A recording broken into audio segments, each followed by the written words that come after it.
previo, ha habido sorpresas, ha habido desencantos. ¿Cómo analiza el día de hoy de las elecciones?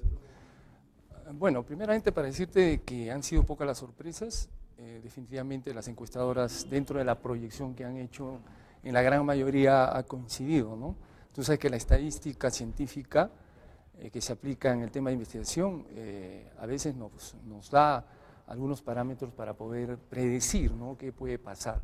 Sin embargo, todavía existen posibilidades de que cambien esos resultados, ya que como son proyecciones a boca de urna, definitivamente no podemos decir en algunos distritos, ¿no?, que vaya a haber la posibilidad de que está primero con un 20 o 21% sobre un 19%, sea definitivamente el ganador. Vamos a tener que esperar, ¿no?, de repente hasta las 10 de la noche, 11 o 12 de la noche.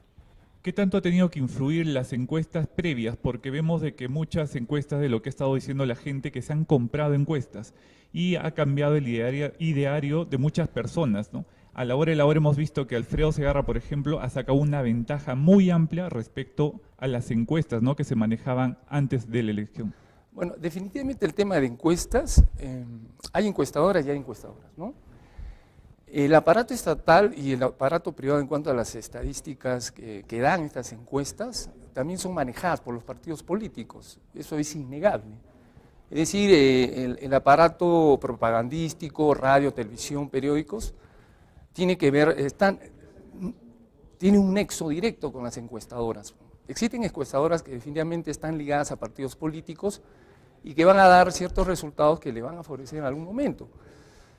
Sin embargo, existen también encuestadoras que dan datos muy precisos, ¿no? Tenemos en Lima 2 o 3, no voy a decir sus nombres, pero que definitivamente por el trabajo que vienen haciendo los últimos 10 o 15 años, dan una garantía, ¿no?, de proyección que va a coincidir generalmente con el boca de urna y por último con los resultados, ¿no? ¿Y cómo se puede hacer, usted que es experto en análisis político, cuál es la manera o el mecanismo que tendría que emplear el Estado para controlar, para no manejar, ¿no?, tal vez ponerles unos parámetros a las encuestadoras, porque vemos de que afectan, o sea, querramos nosotros o no, afectan al final en el voto, ¿no? Bueno, de eso se trata, ¿no?, de tener encuestadoras para variar pues el voto, ¿no? Si yo compro, por ejemplo, te hablo ahora últimamente el tema de los medios de comunicación, ¿no?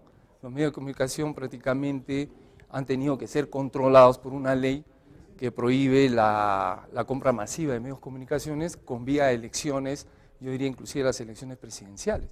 Lo que pasa es que tiene que haber un control previo, una fiscalización referente a las encuestadoras, lo que se llama el control de calidad de las fiscalizadoras. Porque si no hay un control de calidad de las fiscalizadoras, como es el tema, por ejemplo, de las universidades, el tema de la certificación de universidades, ¿quién certifica a la universidad que es una universidad de calidad? Tendría que fiscalizarse también el tema de las encuestadoras, qué encuestadoras son serias y qué encuestadoras no lo son, ¿no?, a efectos de que se les pueda dar un pase y puedan hacer su trabajo, ¿no? Acá en Arequipa tenemos el caso de la Anchipa, ¿no?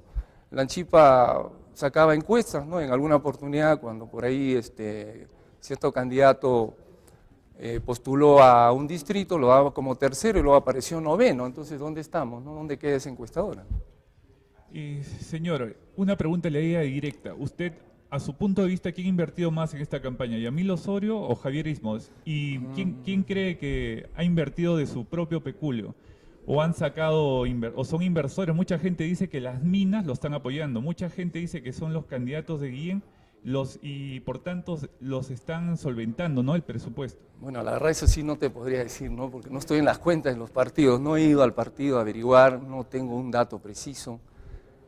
Por ahí un candidato decía, no, bueno, yo pago mi campaña con mi peculio. Bueno, pero ¿le creemos? No le creemos, porque la clase política está bien venida a menos ahora, ¿no?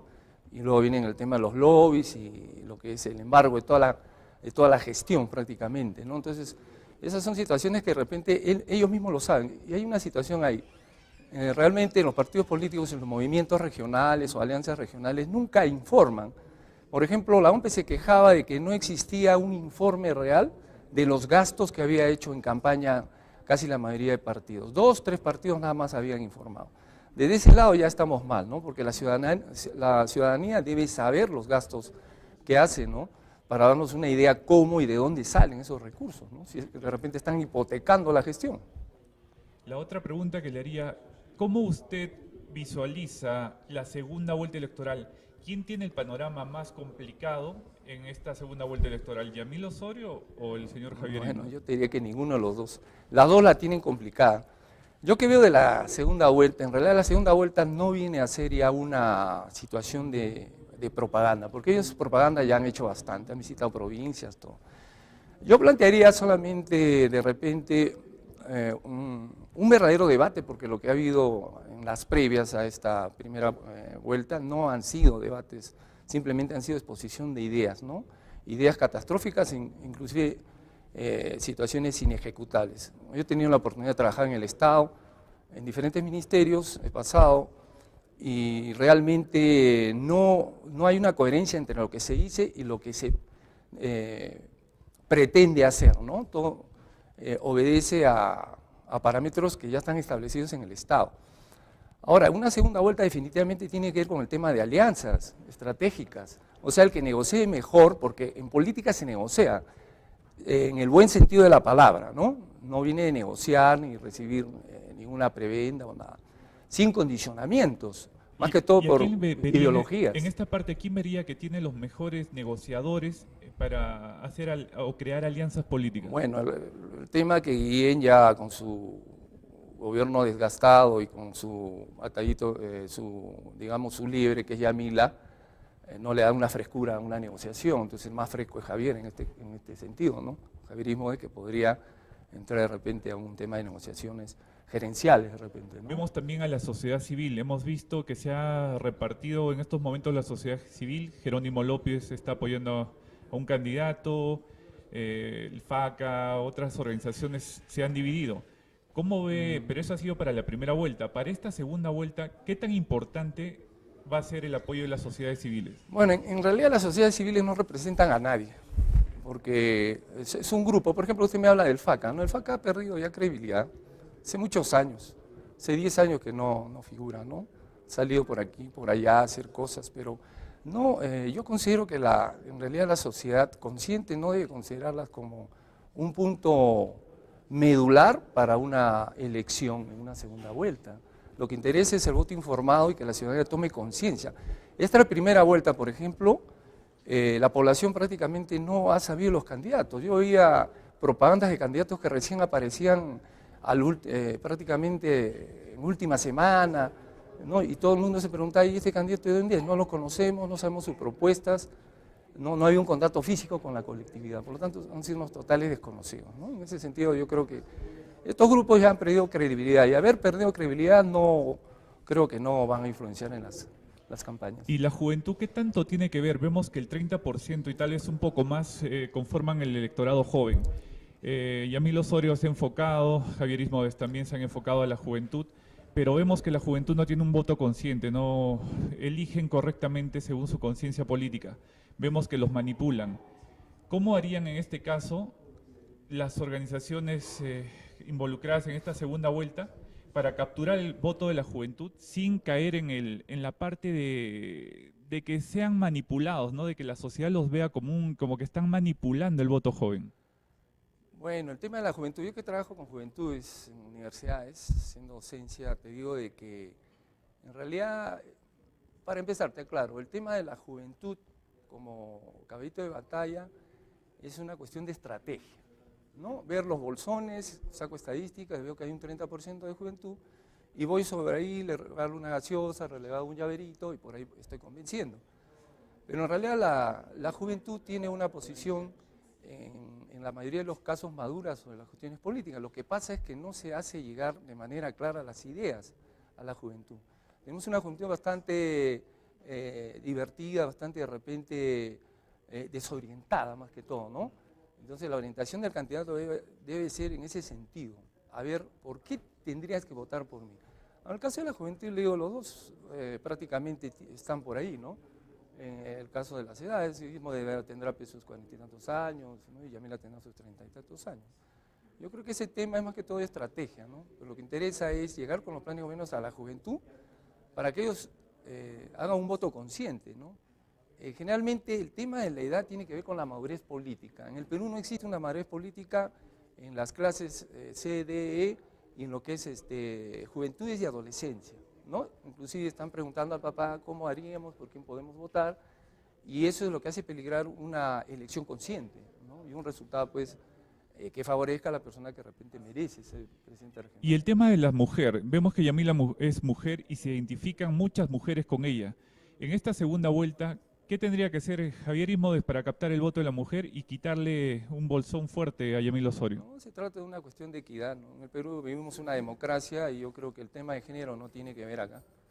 Lo que tiene que ver es el tema de posiciones políticas, posiciones claras y planes de gobierno, y que eso llegue a la información. La cuestión de género, si no, pues en Lima, de repente Lourdes Flores Nano hubiera sido presidenta de la República, ¿no? Si fuera una cuestión de género, porque en el Perú hay más mujeres que hombres. No, pero me refería al tema del machismo, ¿no? Porque vemos que el Perú es una sociedad machista. Claro, bueno. Y el hecho de que haya una mujer en política es un hecho inobjetable de que todos se le van a ir encima. Eso es lo que está ocurriendo.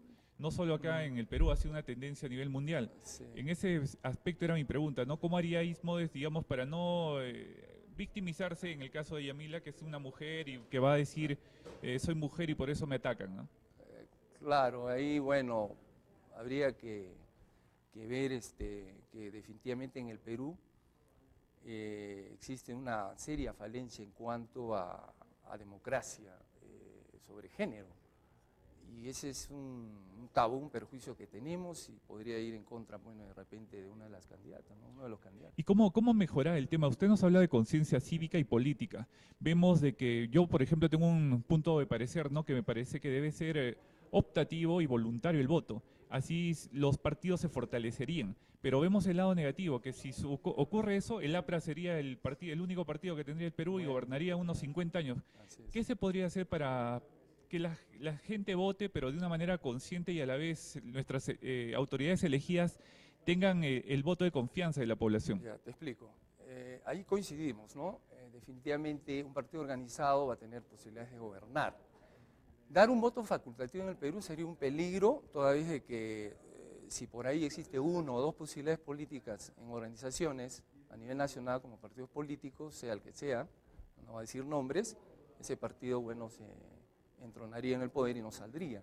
Acá el problema es el problema de organización de los partidos políticos de manera seria. Definitivamente en 4 años ningún local, y usted lo puede comprobar a nivel regional, funciona como partido, solamente uno o dos por ahí. Entonces es una cuestión de hacer trabajo partidario, pero verdadero y consciente, no solamente para las elecciones. Esa es la manera de poder resolver esto, ¿no? Y no sectarizar. Y si usted me habla del voto facultativo, el voto facultativo definitivamente en estas circunstancias no sería recomendable en el panorama que nosotros tenemos, porque nuestros partidos son muy débiles, son endebles, no están bien organizados y no son transparentes, ¿no? Hay una serie de problemas en los partidos, en las elecciones internas, ha habido tachados, ha habido gente que ha salido debido a una serie de falencias, ¿no? Tenemos el caso de, por ejemplo, la candidata Alejandra Aramayo, no me equivoco, hubo una doble. Entonces, esa es una desorganización total de uno de los partidos. Las cosas no están claras dentro de los partidos, no hay organización, no hay estructura. Y eso lo ve usted a nivel nacional. Entonces, ¿quién tiene que trabajar ahí? Lo que tiene que trabajar es la sociedad civil, la población, ¿no? Y los partidos políticos, con aquellos que tienen iniciativa de hacer, pues, política. Tiene usted 16, 18 candidatos. Entonces la pregunta es, ¿qué van a hacer esos candidatos que no han ganado ahora si pretenden ser presidentes regionales, alcaldes provinciales o distritales de acá a 4 años que viene la próxima elección?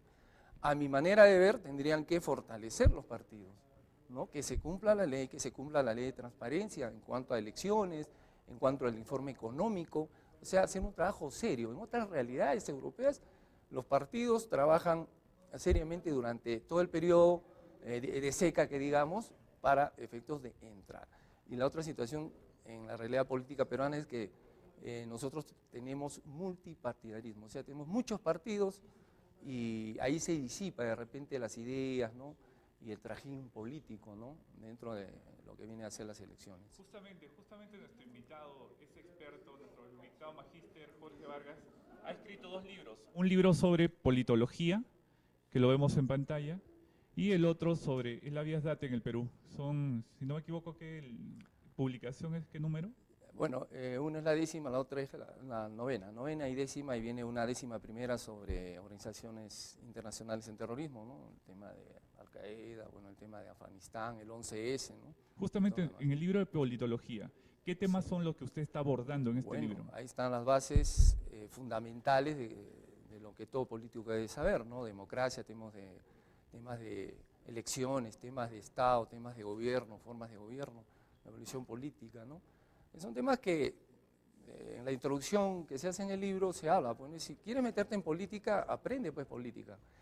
Me hablaba que usted estaba en una maestría, creo, de gestión pública, entonces de repente usted va a ser candidato en las próximas elecciones.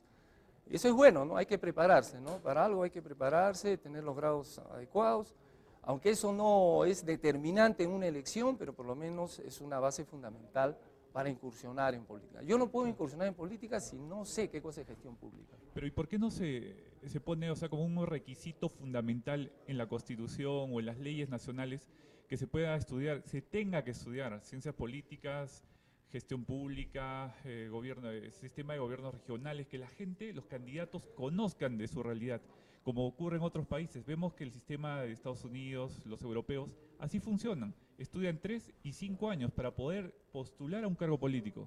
Ya. ¿Cómo haríamos para instaurar en nuestra Constitución el tema del estudio, ¿no? De estar preparados y capacitados para poder ejercer un cargo público? Bueno, no sería necesario de repente ir a la Constitución, pero le voy a hablar algo álgido que lo he dicho en otros medios, ¿no? De comunicación. Definitivamente existen intereses creados para no colocar ese tipo de requisitos. Y le digo el artículo referente a los procesos electorales, en cuanto a requisitos, se define la democracia como la participación de todos para elegir y ser elegidos. En ese sentido, usted no podría poner requisitos, porque podría participar una persona que no es muy preparada como aquella que la es bien preparada. Y en las elecciones usted ve que no siempre sale el mejor preparado, que sería lo ideal, ¿no? Porque la democracia es eso, ¿no? Elegir libremente, pero ese concepto tiene que tener ciertas restricciones y parámetros. Es como los perfiles, ¿no? De los equivocados y de repente fraguados concursos públicos que se hacen en el Estado, ¿no? Y de repente podemos hablar de eso en otra oportunidad, ¿no? Definitivamente no podría ser posible porque la Constitución es democrática. Estando en una democracia, entre comillas, como es la peruana, ese requisito no podría ir. Lo que sí moralmente y éticamente podríamos pedir de que aquel que pretende un cargo público se prepare en eso. Y lo ideal sería que haya vivido la gestión. De repente un secretario, un auxiliar puede hacer carrera e ir ascendiendo y tiene pues una experiencia de vida como para un cargo mayor. Es como un ascenso, ¿no? Pero en política no se puede ascender porque el auxiliar puede llegar pues, a ser presidente regional o de repente el más preparado también lo puede ser. Obedece a otro tipo de coyunturas que son estudiables en la ciencia política. Señor Jorge, según lo que usted ha escrito en su libro de politología, ¿Yamil Osorio y Javier Ipo estarían preparados para ejercer la presidencia del gobierno regional de Arequipa?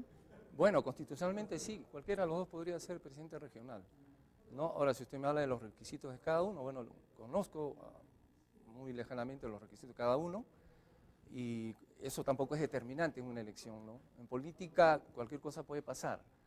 Nuestra política en el Perú es muy voluble por el tipo de público que tenemos. O sea, el voto es muy voluble, a veces el voto sale de la cola y es por lo que le dije antes, ¿no? La falta de información, la falta de concientización, la falta de trabajo del Estado en informar mejor. Hay que invertir más de parte del Estado para poder informar más. Fíjese, le doy un ejemplo. Hoy día en la mañana se hablaba de que para la presidencia regional se podía votar por el símbolo, pero casi la mayoría no sabía que el símbolo va acompañada de la foto, ¿no? Entonces, por ahí preguntaban, ¿y si voto por la foto, el voto vale o no vale? ¿No? Entonces, yo ahorita estoy preguntando eso al aire y les apuesto que casi la mayoría no sabe, ¿vale o no vale? Porque han aparecido los dos. Y si marco los dos, ¿vale o no vale? ¿De quién es la responsabilidad de esta falta de información? Del Estado, de la OMPE, de todas las instituciones que están metidas en este tema de las elecciones. Entonces, ahí hay un problema de información, de conocimiento y concientización. El tiempo nos está ganando. ¿Qué le diría a la población de Arequipa para esta segunda vuelta electoral? ¿Qué consejos le daría para que tomen conciencia política de lo que se viene? ¿Qué expectativas usted tiene para esta segunda elección? Bueno, lo que hay que hacer ahora es algo que no se ha hecho en la primera. Y luego lo hemos visto y lo hemos palpado, al menos yo lo he notado en las colas, ¿no? Que a última hora no estemos preguntando al vecino por quién votamos. Hay que hacer un debate familiar sobre las opciones y aclarar cosas que a veces están en el tintero y no son claras, ¿no? ¿Por qué votarías por este candidato? Por ahí salen rumores o guerra sucia de que no, por este motivo no, o no por este motivo. Entonces hay que informarse mejor. Han surgido páginas de información de candidatos. Acá lo que es recomendable es que si van a ir a segunda vuelta dos candidatos, se cuelguen un portal o se haga campaña por periódicos, radios y medios televisivos, ¿no? De las bondades de cada uno de los candidatos, sus posiciones políticas, sus posiciones técnicas, e informarse bien del candidato, ¿no? Están sujetos a un análisis personal de su vida privada, su vida profesional y sus proyecciones dentro de lo que es el plan de gobierno que ellos tratan de medir, sin ningún, que te digo, que hacer de medias tintas ni nada por el estilo, para que la población sepa conscientemente a quién va a apoyar. Eso es lo que nos interesa a nosotros. Para terminar, quisiera que por favor publicite su libro. ¿Dónde lo pueden conseguir la población de Bueno. Arequipa? Bueno, en realidad, te digo, estos textos salieron ya hace bastante tiempo. Es una edición que la vamos a encontrar muy pronto en los kioscos de Arequipa, ¿no? Y recién han salido en el 2014, como tú has visto, a la fecha de edición, ¿no? En este sentido, lo único que te quería decir en cuanto al libro, voy a aprovechar. No existe la ley del libro, los derechos son reservados. Los dos textos que hemos sacado tienen derechos reservados. Existe mucha piratería. En la mañana leía en el periodo de que el libro no va a ser reemplazado por la cuestión virtual. En alguna oportunidad hablaremos de lo virtual, ¿no? Un tremendo desastre para la juventud y la adolescencia que se está perdiendo en cuanto a los sistemas virtuales, ¿no? Un medio que podríamos explotar, no lo explotamos en la educación superior ni en lo que es conocimiento, ¿no? Entonces, en ese sentido, ya se ha ido publicitando, han salido algunas ediciones y ya seguramente lo van a tener en circulación los kioscos de Arequipa, ¿no? Muchísimas gracias. Hemos tenido al analista Jorge Vargas, analista político y magíster en Derecho Constitucional. Lo vamos a tener más adelante como invitado para esta segunda vuelta electoral y le agradecemos su presencia de hoy día. Vamos al corte comercial y continuamos con el programa.